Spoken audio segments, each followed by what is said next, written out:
So this is from the Anguttara Nikaya, and this is how it goes. There, the Venerable Sariputta addressed the bhikkhus, friends bhikkhus. Friend of those bhikkhus replied, and the Venerable Sariputta said this.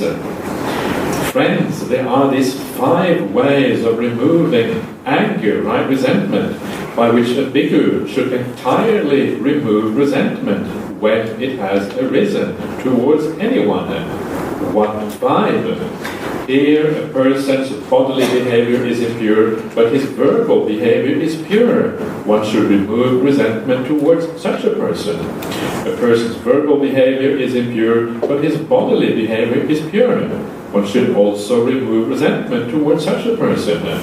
A person's bodily behavior and verbal behavior are impure, but from time to time begins an opening of the mind, placidity of the mind. One should also remove resentment towards such a person.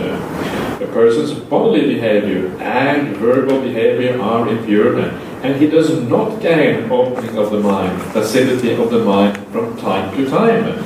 One should also remove resentment towards such a person. A person's bodily behavior and verbal behavior are pure, and from time to time he gains an opening of the mind, placidity of the mind. One should also remove resentment towards such a person. So far, pretty boring. Same statement again and again. So the idea, this is like the summary of the sutta, and this is how the suttas are often structured, right? Summary first, and then the exposition afterwards, and then perhaps a summary at the end again. So you can see the Buddha was a very good teacher. He had all these good pedagogical methods, right, to make people understand the teaching. Now the point here is that these 5 different types of people, they include everybody. There's nobody who doesn't fit into one of those groups or the other one. Right? From the most worst, dodgy scallywag to the most saintly person, everybody is included there. So this is good. What that means is that there is no excuse to have ill will towards anybody, right? That's what the Buddha is saying here. Anybody, it is possible to remove anger and resentment towards them. This is what this is all about. So let's find out how this is done. So, first person. How, friends, should resentment be removed towards the person whose bodily behavior is impure, but whose verbal behavior is pure? Suppose a rag-robed bhikkhu sees a rag by the roadside. He would press it down with his left foot, spread it out with his right foot, tear off an intact section, and take it away with him. So too, when a person's bodily behavior is impure, but his verbal behavior is pure, on that occasion one should not attend to the impurity of his bodily behavior, but should instead attend to the purity of his verbal behavior. In this way, resentment towards that person should be removed. Right? You recognize this? Right? The idea of attending to the right thing in the person. When anger arises in you because you are attending to a certain sign, you shift and you look at a different sign. This is exactly what is going on here. Instead of looking at that impurity, that badness, which gives rise to negative reaction here, you shift your attention to the good aspects instead. Here, the distinction is made between verbal behavior and bodily behavior. I think that can be understood as basically everybody is complex. We're all complex people. We have some good sides, we have some bad sides. Or we have many good sides rather, and a few bad sides, right? So many good sides and a few bad sides. And then you can choose whether you want to focus on the bad ones or the good ones. This is really what this means.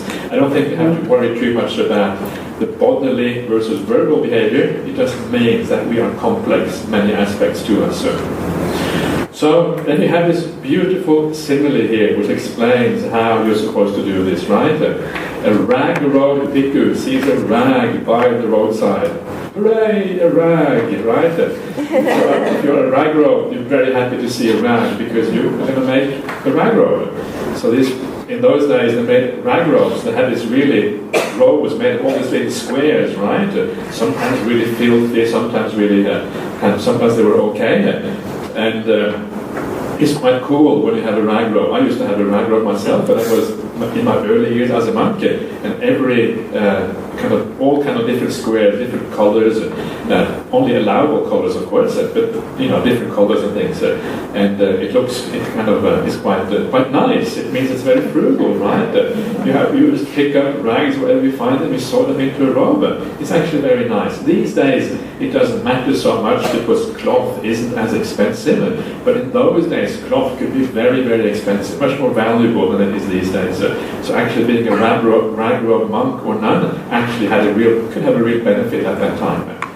Anyway, so you see a rag on the roadside, right? What do? You press it down with your left foot and then spread it out with the right foot. So what does that mean? Well, what that means is that you're getting an overview of the rag. If you put it down, spread it out, you can see the whole rag, and you can see which parts are useful and which parts are bad, right? In the same way, it's like you have the person in your mind, you see the whole person. Sometimes when you get upset with somebody, all you see is the bad qualities, right? The mind doesn't want to see the good ones. If you are upset with somebody, and I tell you the person's good qualities, you don't want to listen to me, you don't want to hear about those good qualities, you want to hear about the bad ones. So the point is, when we look at the person, we have to be honest. And we have to see all the qualities are there. Spread the person out in front of you. All the qualities, right? So you can see everything that is there. So sometimes you have this, Ajahn Brahmali has this very nice technique. I don't think he invented it, but he got it from somewhere else. The idea that you take a piece of paper and you write down all the qualities of a person, right? The good ones and the bad ones. So you write the good ones on one side, the bad ones on the other side.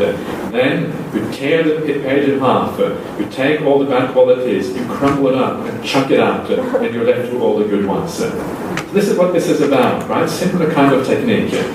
So you look at it, and then when you have an overview over the whole rag, then you tear off the intact section.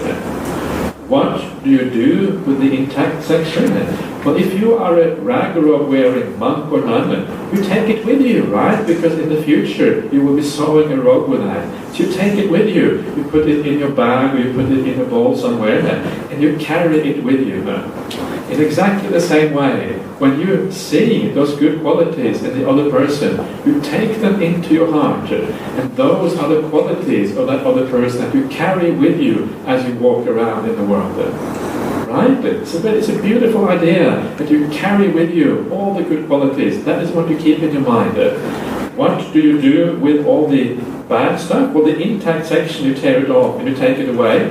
But the stuff which is useless, you chuck it out, right? You throw it out. All those bad qualities that you remember about this person, you don't take it with you, you throw it away. It's garbage, it's rubbish, it is bad stuff. Don't take it with you when you move into the future. So this is the idea here of being able to focus on the good qualities and throwing out all the rubbish, all the stuff which clutters our minds and makes our life miserable because we carry these things with us. We throw it out instead. So, very nice simile. I think it's very meaningful, even though it's very short, a very meaningful simile there to keep in mind. But of course, to be able to do that, you really have to do the work, right? You have to spread it out in front of you. What are the qualities? These are the good ones. And then remember that those good qualities are there. Bring them to mind, so you build those up. Forgive the person for the bad qualities, and eventually just chuck it out altogether.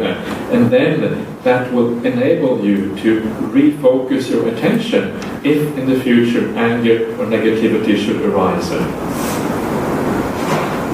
Okay, so that is the first method, and the second method is very similar to the first one, so we will have a quick look at that one as well. Number 2, how, friends, should resentment be removed towards the person whose verbal behavior is impure, but whose bodily behavior is pure? Suppose there is a pond covered with algae and water plants, and man might arrive, afflicted and oppressed by the heat, weary, thirsty and parched. He would plunge into the pond and sweep away the algae and water plants with his hands, drink from his cupped hands, and then leave. So too, when a person's verbal behavior is impure, but his bodily behavior is pure. On that occasion, one should not attend to the impurity of his verbal behavior, but should instead attend to the purity of his bodily behavior. In this way, resentment towards that person should be removed. So this is very similar to the previous one. We're just swapping around the bodily and the verbal behavior, but the idea is the same. The main difference here is the simile, right? So, again, a very nice and very meaningful simile. So there is a pond covered with algae and water plants, right? So the algae and the water plants, they are all that's all the impure verbal behavior, right? All the impure verbal behavior, you see that? That's like the algae and the water plants. When you come to a pond and you want to drink or you want to bathe, you don't really want all the algae because it gets in the way. So when you the man comes afflicted and oppressed by the heat, right? Weary, thirsty, and parched. Remember, anger, right? If you are angry about something, or you are, even if you have desire, especially anger, it makes you feel hot, right? It makes you feel oppressed. It makes you feel afflicted. You want to get rid of it. It's a burden. It's a problem. You are weary. You are thirsty. You want something to alleviate that anger, that negativity. You want to get rid of that. That's the thirst that you have at that particular point. Parched, right? You have been heated up over a long time by this negative, focusing on these negative qualities. So this is just the idea that defilements, they are hot by the very nature and they are unpleasant. So because of that, you want to get rid of those defilements. So what you do is you plunge into the pond, you sweep away the algae and the water plants, right? You sweep away those negative qualities. You don't want to see them anymore. And you drink from your cupped hands. Right? If you take away the negative qualities, what is left there is the pure water. And the pure water is like the good qualities in the person. What do you do with those good qualities? You drink it up. You take it aboard. You swallow it, and then you carry it with you afterwards. Right? You drink them inside. Of course, when you drink it up, the heat is alleviated. You are no longer thirsty. You are no longer parched. You are no longer oppressed by the heat. You are no longer oppressed by the defilements when you imbibe and you drink all the good qualities in that person. It's quite nice, isn't it? And this is, and of course, then once you do that, so this is what you take on board, and the rest of the stuff you just sweep it aside because of this bad and negative. And then you leave, then you can walk away, then you can walk on once you have done that, and then you carry those qualities with you, just as in the previous simile here. So you can see here how the Buddha, well, in this case it's Sariputta, but you have the emphasis here is always on focusing on the good qualities, right? This is like the emphasis here. And so this is very similar to the idea of metta. Idea of metta is to be friendly towards other people, to have a sense of goodwill to others, and a very large part of that is a sense of seeing their good qualities. You cannot have metta towards somebody if you see only their bad qualities. You can only have metta if you're able to see something good and forgive the bad. So Buddha places here, or Venerable Sariputta places a lot of emphasis here on the idea of metta. And we will see that also in the next section coming up here, when there's even less good qualities, only a tiny amount of good qualities. Still, he said we should look at those good qualities first of all. That should be the main emphasis. So metta is a very powerful technique, is what they're saying here. And it's only in one case that metta doesn't work, and that is when we cannot see any good qualities at all in a person. In that case, we have to use compassion. The compassion is secondary. Metta is first. Now, if you know your suttas well, probably not many of you know your suttas quite that well, but if you for anyone who knows them well, you will know that the Brahma Viharas, right, the divine abidings, they come in a certain sequence.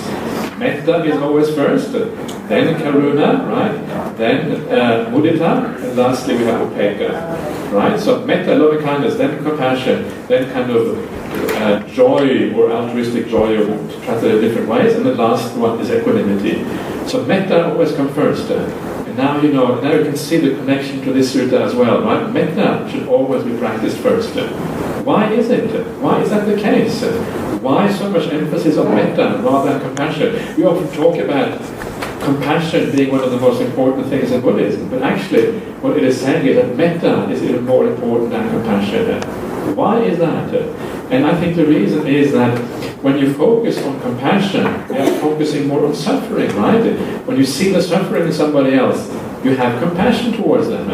So, but that focusing on suffering can always be a little bit dangerous because it can also let you down. But you get depressed. Oh no, so much suffering in the world. I can't deal with it, right? And you feel depressed as a consequence. Metta doesn't have any negative drawbacks like that. Metta is only focusing on the positive. It is no danger of kind of getting depressed by all the negative things. And that's why I think metta should always be the primary approach. And karuna only really comes once the metta is well established. Sometimes you have to use karuna as well, but metta should be primary here.